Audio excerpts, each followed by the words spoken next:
नमस्कार, news 18 special bulletin देख रहे हैं आप। मैं हूं शुभी मिश्रा आपके साथ। बुलेटिन की शुरुआत बड़ी खबर के साथ करेंगे। पटना से बड़ी खबर आ रही है। शपथ ग्रहण की तैयारी में प्रशासन जुटा हुआ है। गांधी मैदान में आने जाने पर रोक लगा दी गई है। सोमवार से गुरुवार तक के लिए रोक लगा दी गई। शपथ ग्रहण समारोह की तैयारियां हो रही है। तैयारी की वजह से यह रोक लगाई गई है। बड़ी खबर आपको बता रहे हैं, पटना जिलाधिकारी ने इस बाबत जानकारी दी है। सोमवार से गुरुवार तक के लिए ये रोक लगा दी गई है।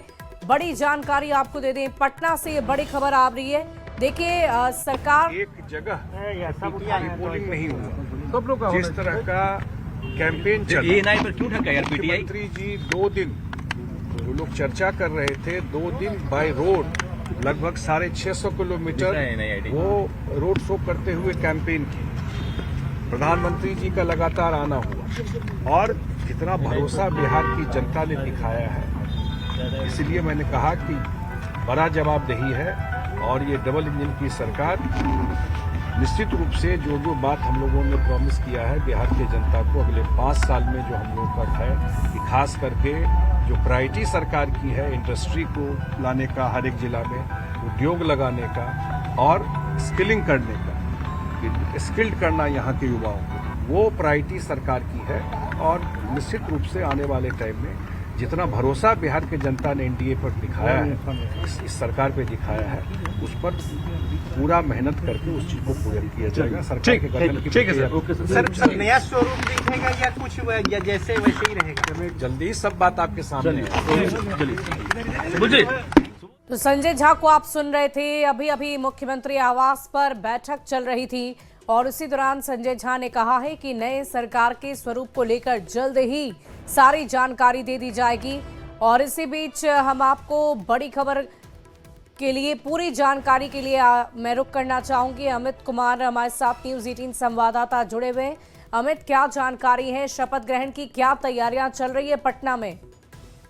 बिल्कुल, देखिए, शपथ ग्रहण की तैयारी जो है वो कल सुबह से शुरू हो जाएगी और इस बाबत जो है गांधी मैदान में आम जनों की प्रवेश पर पूरी तरह से प्रतिबंध लगा दिया गया है। 17 तारीख से लेकर के 20 नवंबर तक, यानी कि 17 नवंबर से 20 नवंबर तक कोई भी व्यक्ति जो है, आम जन जो है, वो गांधी मैदान में उसकी एंट्री नहीं होगी। सिर्फ प्रशासन के लोग और जो तैयारी शपथ ग्रहण समारोह को लेकर के जो तैयारी होनी है उससे जुड़े जो लोग हैं वही गांधी मैदान में प्रवेश कर पाएंगे।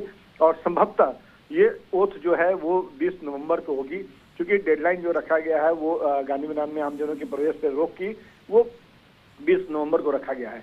तो ऐसे में 17 तारीख से तैयारी, यानी कल से ये तैयारी शुरू होगी और उसके बाद जब तैयारी पूरी हो जाएगी तो सरकार जो है नई सरकार जो है अपना ओथ लेते हुए नजर आएगी। और इसी को लेकर के ये आदेश जो है वो पटना डीएम डॉक्टर त्यागराजन ने दिया है। प्रशासनिक अमले को सीधे तौर पे कहा है कि कोई भी प्रवेश जो है वो अब कल से सुबह से गांधी मैदान में नहीं होगी। जी चलिए, बहुत शुक्रिया अमित हमारे साथ जुड़ने के लिए, तमाम जानकारी के लिए। पटना से ये बड़ी खबर आपको बता रहे हैं। संभावित तारीख शपथ ग्रहण की, जैसा कि हमारे संवाददाता बता रहे थे, 20 नवंबर ये संभावित तारीख हो सकती है जिस दिन शपथ ग्रहण समारोह रखा जाए। हालांकि तैयारियां पहले से ही रखी गई है और पहले से ही पटना के गांधी मैदान में बड़ी तैयारी की गई है। नीतीश आवास में बैठक का दौर लगातार जारी है। सम्राट चौधरी, ललन सिंह, संजय झा भी वहां पर मौजूद थे, जिसकी तस्वीरें भी हमने आपको दिखाई। सीएम नीतीश कुमार के साथ बैठक, नई सरकार के स्वरूप पर मंथन। बड़ी खबर आपको बता रहे हैं पटना से, जहां नई सरकार के स्वरूप पर मंथन लगातार जारी है। बड़ी खबर आपको राजधानी पटना से दे दें। और देखिए, इलेक्शन कमीशन के अधिकारियों ने नवनिर्वाचित सदस्यों की सूची राज्यपाल को सौंप दी है और इसी के साथ बिहार में अब आदर्श आचार संहिता खत्म हो गया है। सरकार गठन की कार्रवाई शुरू होगी। इलेक्शन कमीशन ऑफ इंडिया के सचिव और बिहार के CO Vinod Singh Gunjiyal, additional CO और सभी राजभवन पहुंचे और राज्यपाल को सूची सौंपने के बाद वहां से रवाना हो गए। आपको बता दें कि विधानसभा चुनाव को लेकर बिहार में 9 अक्टूबर से आदर्श आचार संहिता लागू हुआ था। ईसीआई की सूची सौंपने के बाद राजभवन का जायजा लिया है न्यूज 18 संवाददाता रजनीश कुमार ने। इलेक्शन कमीशन ऑफ इंडिया की टीम राजभवन पहुंची है और राजभवन में राज्यपाल से मुलाकात करने के बाद, सभी नवनिर्वाचित सदस्यों की सूची सौंपने के बाद अब जो अधिकारी हैं बाहर निकल रहे हैं। देख सकते हैं कि इलेक्शन कमीशन ऑफ इंडिया के सचिव जो हैं और इसके साथ साथ जो बिहार के मुख्य निर्वाचन पदाधिकारी हैं अपर मुख्य निर्वाचन पदाधिकारी हैं। सभी लोग अभी देखिए किस प्रकार से अभी सूची सौंपकर अभी बाहर निकले हैं। कोशिश करते हैं बातचीत करें। माननीय राज्यपाल महोदय को हम लोगों ने सूची सौंप दी है और अभी जैसे संहिता समाप्त हो गया आपकी? आचार संहिता 243 सदस्यों की सूची सौंप दी जी तो आप जो प्रक्रिया थी पूरी वो हो गई है कंप्लीट हो गई है प्रक्रिया। हाँ, अब हाँ। आगे संसदीय कार्य विभाग की तरफ से कार्यवाही। जी आगे अपना जो सरकार के गठन की प्रक्रिया पूरी हो। चुनाव आचार संहिता खत्म हो गया क्या? Thank you. जी जी बिल्कुल। चलिए बहुत बहुत धन्यवाद सर। और देखिए कि अभी मुख्य निर्वाचन पदाधिकारी बिहार विनोद सिंह गुंजियाल जानकारी दे रहे थे और इसके साथ साथ कैमरामैन सुबोध से कहेंगे पीछे की गाड़ी को भी दिखाइए कि तमाम अधिकारियों की टीम जो है अभी राजभवन पहुंची थी और यहाँ देखिए अपर मुख्य निर्वाचन पदाधिकारी जो हैं अमित पांडे और प्रशांत सीएच ये भी साथ में हैं और देखिए तमाम जो अधिकारी हैं अब यहाँ से जो गाड़ियों का काफिला है बड़ी टीम है जो राजभवन अभी पहुंची थी और गाड़ियों का काफिला जो है आप देख सकते हैं कि किस प्रकार से राजभवन से अब यहाँ पर अधिकारी लौट रहे हैं। देखिए सूची सौंपी जा चुकी है ऑनरेबल गवर्नर को और आचार संहिता उसके बाद एक चैलेंज था आप लोगों के लिए भी। चैलेंज कमीशन के लिए तो था ही और उसके बाद चलिए तो ये देखिए कि अब जो अधिकारी हैं वो आगे बढ़ रहे हैं और राज्यपाल से मुलाकात करने के बाद सभी नवनिर्वाचित जो सदस्य हैं उनकी सूची सौंपे जाने के बाद बाहर निकले हैं। यहाँ से अब सारे अधिकारी अब निकल पड़े हैं यानी अब model code of conduct Bihar में खत्म हो गया है और चुनाव आयोग ने जो जिम्मेवारी एक तरह से अधिकारियों को सौंपी थी जो भी जिलाधिकारी आरओ की भूमिका में थे उन्होंने अपना काम कर दिया है। अब नई सरकार के गठन का इंतजार है और जिसको लेकर भी तैयारी तेज है। कैमरामैन सुबोध के साथ रजनीश कुमार, न्यूज़ 18 पटना।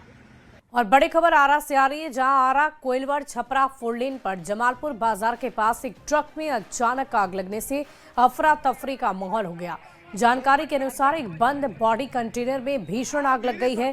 रोड से गुजरते समय कंटेनर ऊपर से गुजर रहे बिजली के तार को छू गया जिससे कंटेनर धो-धो कर जल उठा। इसी दौरान चालक की करंट लगने से मौत भी हो गई है। सूचना मिलते ही पुलिस टीम मौके पर पहुंची, हालात को काबू में किया है। चालक के शव को पोस्टमार्टम के लिए भेजा गया है।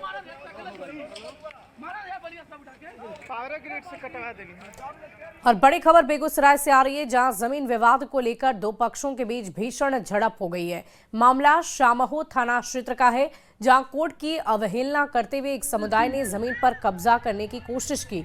स्थानीय लोगों ने इसका विरोध किया जिसके बाद हालात इतने बिगड़ गए कि दोनों पक्षों के बीच ईंट पत्थर चलने लगे। पुलिस मौके पर पहुंची जिसके बाद पुलिस पर भी ईंट पत्थर चले। हालात बेकाबू होते देख पुलिसकर्मी अपनी जान बचाकर भागने पर विवश हो गए। पथराव की तस्वीरें भी सामने आई जिनमें साफ देखा जा सकता है कि भीड़ पुलिस को खदेड़ रही है। पुलिसकर्मी जान बचाते हुए पीछे हट रहे हैं। फिलहाल इलाके में तनावपूर्ण स्थिति बनी हुई है। हालात को नियंत्रित करने की कोशिश में पुलिस जुटी हुई है।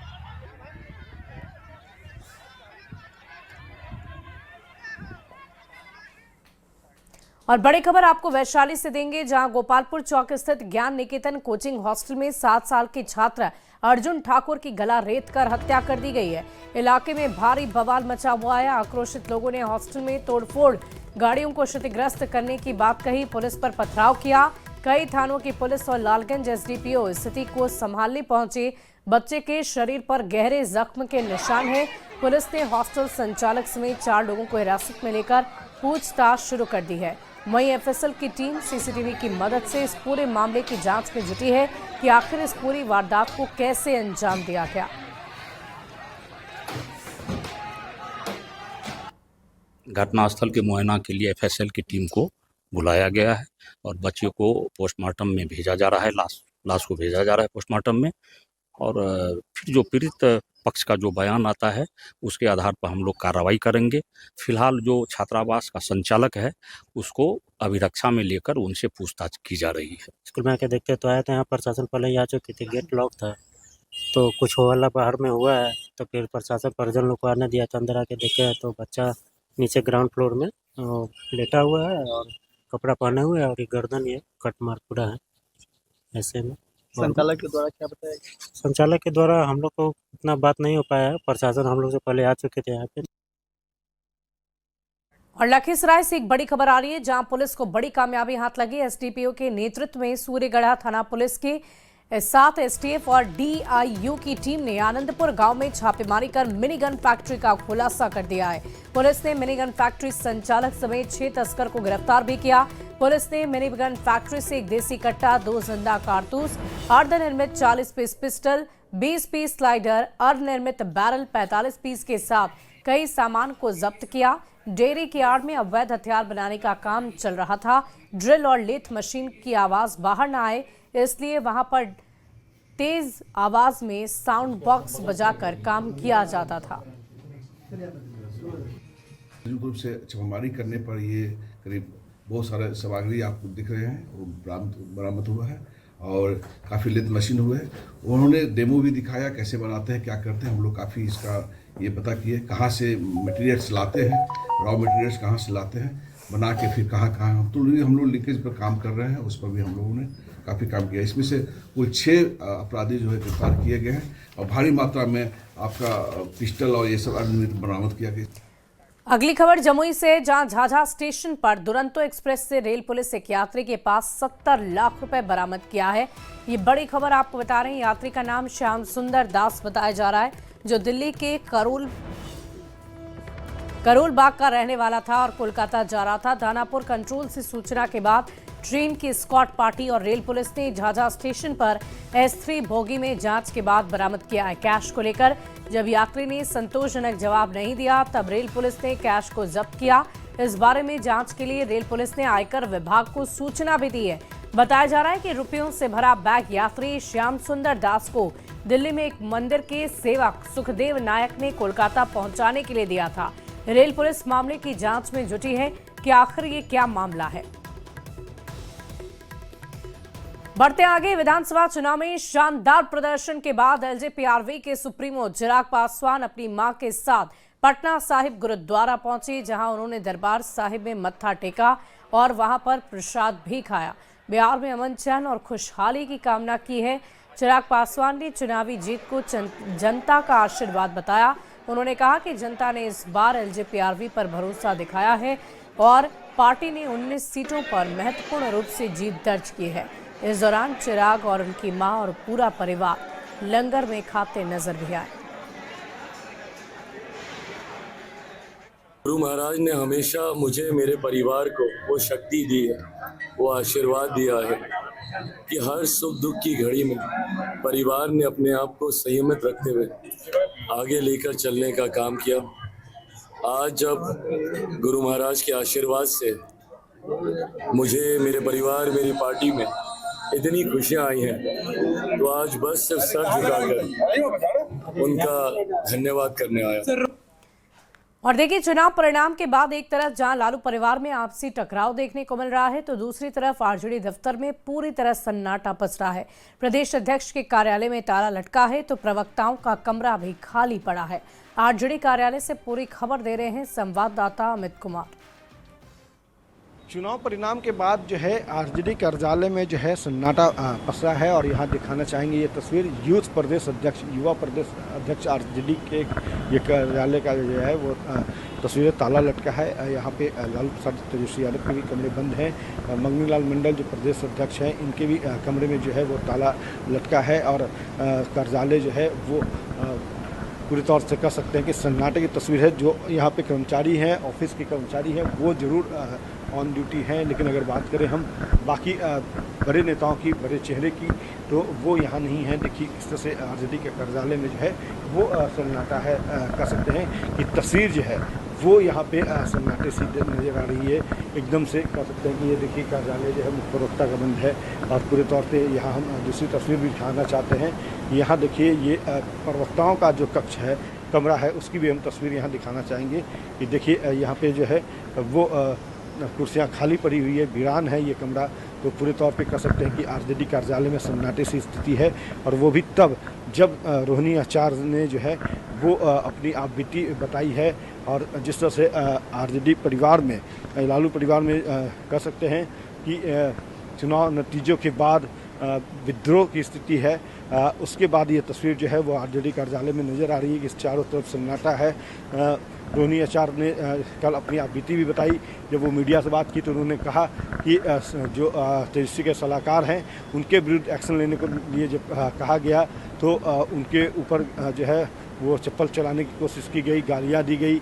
और आज एक बार फिर से रोहिणी आचार्य ने एक ट्वीट करके कहा कि हम अपने स्वाभिमान के साथ समझौता नहीं करेंगे, हम लालू प्रसाद यादव की बेटी हैं और मान सम्मान की लड़ाई सदैव मेरे पिताजी ने लड़ा है, तो वो लड़ाई हम भी लड़ेंगे। और कहीं न कहीं उन्होंने ये भी कहा कि अब हम अपने आप को पार्टी से अलग कर चुके हैं, मेरा कोई परिवार नहीं है, मैं अब आरजेडी में नहीं हूँ, सदस्य नहीं हूँ। और बताते ये चले कि इस तमाम घटनाक्रम के बाद भी जो है वो न तो तेजस्वी की तरफ से कोई रिएक्शन आया है, न आरजेडी के जो है बड़े नेताओं के तरफ से कोई बयान आया है, चूँकि ये पार्टी का और लालू प्रसाद यादव के परिवार का अंदरूनी मामला है। तो इस कारण से बड़े जो नेता हैं, बड़े चेहरे हैं, वो भी कुछ नहीं कह रहे हैं। लेकिन जो तस्वीर है वो बताने को काफी चलाया गया, गालियाँ दी गई, आपने बताया, आपने कहा था कि चप्पल चलाया गया। चप्पल चलाने की बात आपने कही, अब आप लोग जाकर के वहाँ इंक्वायरी कर लीजिए। सही बात है, रोहिणी जो बोलती है सच बोलती है, और जिसको भी कंडेम करना आकर के सामने मेरे सामने बैठवाइए। रोहिणी किस बात पर ये खफा हुए, क्या हुआ, कुछ बताई नहीं। रोहिणी जी चप्पल किसने चलाया? रोहिणी जी चप्पल किसने चलाया था? रोहिणी जी आप आराम से बात करें। आप ये बात जाकर तेजस्वी यादव बर्ताव, आप ये बात जाकर के तेजस्वी यादव किसके शह पे हुआ है उनसे जाके पूछिए, संजय यादव से पूछिए, रेचल यादव से पूछिए, कोई लड़के का क्या नाम था, रमीश से जाके पूछिए। आप जाइए वहाँ पे इनको। हम बिल्कुल पूछेंगे और हम बिल्कुल पूछेंगे, लेकिन आपका मत क्या है? आपको गंदा भी कहा गया, आपने गाली दी है, बहुत बड़ा योगदान आपका अपने परिवार के लिए, लालू जी के लिए। रोहिणी जी अपने पिताजी से कुछ कहेंगे क्या, कोई मैसेज? नहीं, पिताजी मेरे साथ हमेशा, कल मेरे माता पिता भी रो रहे थे, मेरी बहन रो रही थी मेरे लिए। मुझे भगवान ने मुझे सौभाग्य दिया कि मुझे मेरे इस तरह के माता पिता मिले जो मेरा हर समय मेरा साथ दिए। मुझे बस इतना ही कहना है कि भगवान ना करे कि आप लोग के भी घर में कभी मेरे जैसी बहन बेटियां हो। जिस घर में भाई हो, भाई लोग का ही योगदान होना चाहिए। काहे सारा बलिदान बेटी लोग दी, और जब बेटी कुछ सवाल पूछे तो आप बोल दीजिएगा कि आप ससुराल में जाओ, तुम्हारा शादी हो गया है। आप बहुत ज्यादा रोई हैं, इसकी वजह से आपकी आवाज बैठ गई है। रोहिणी आप बहुत ज्यादा रोई हैं। आपकी लालू जी से कोई बातचीत हुई इस बीच में? जैसा बर्ताव किया चप्पल फेंकने मैंने सिर्फ अपने भाई को अपने घर से निकाला है। मेरी बहनें, मेरे माता, मेरे पिता मेरे साथ हैं। लालू जी से कोई बातचीत हुई है इस बीच में आपकी? कदम आपका क्या होगा? जिससे हर दिन मेरी बात हो रही है, हर समय कैमरा तो पीछे कर रही है। तो आप अब कब तक यहाँ दिल्ली में रहेंगे? अभी इसका कैमरा अपने ससुराल बॉम्बे घर है, बॉम्बे में रहेंगे 10 दिन। मेरी सास भी कल से रो रही है ये सब तमाशा देख करके। उनको मेरी चिंता हुई, इसलिए उन्होंने बुलाया कि मैं जा रही हूँ अपनी सास के पास। ठीक है मैम, ठीक है। ठीक, थैंक यू। संजय आप अगर ANI पर रोहिणी दीदी अगर आप बता पाए। तो रोहिणी आचार्य को आप सुन रहे थे, उन्होंने साफ शब्दों में कहा कि मेरे माता पिता भी मेरे लिए रो रहे हैं, मेरे भाई ने मुझे घर से निकाला है। और किसी भी सवाल पर उन्होंने एक ही जवाब दिया कि जाकर संजय यादव और रमीश से पूछिए कि क्या हुआ है, क्यों इस तरह की बात उन्होंने मेरे लिए की। और उन्होंने साफ साफ आरोप अपने भाई यानी कि तेजस्वी यादव पर लगाया। उन्होंने कहा कि मेरे माता पिता ने नहीं, मेरे भाई ने मुझे घर से बाहर निकाला है। रोहिणी आचार्य को आप सुन रहे थे। और फिलहाल इस बुलेटिन में अभी के लिए बस इतना ही। आप बने रहे न्यूज़ 18 बिहार झारखंड के साथ।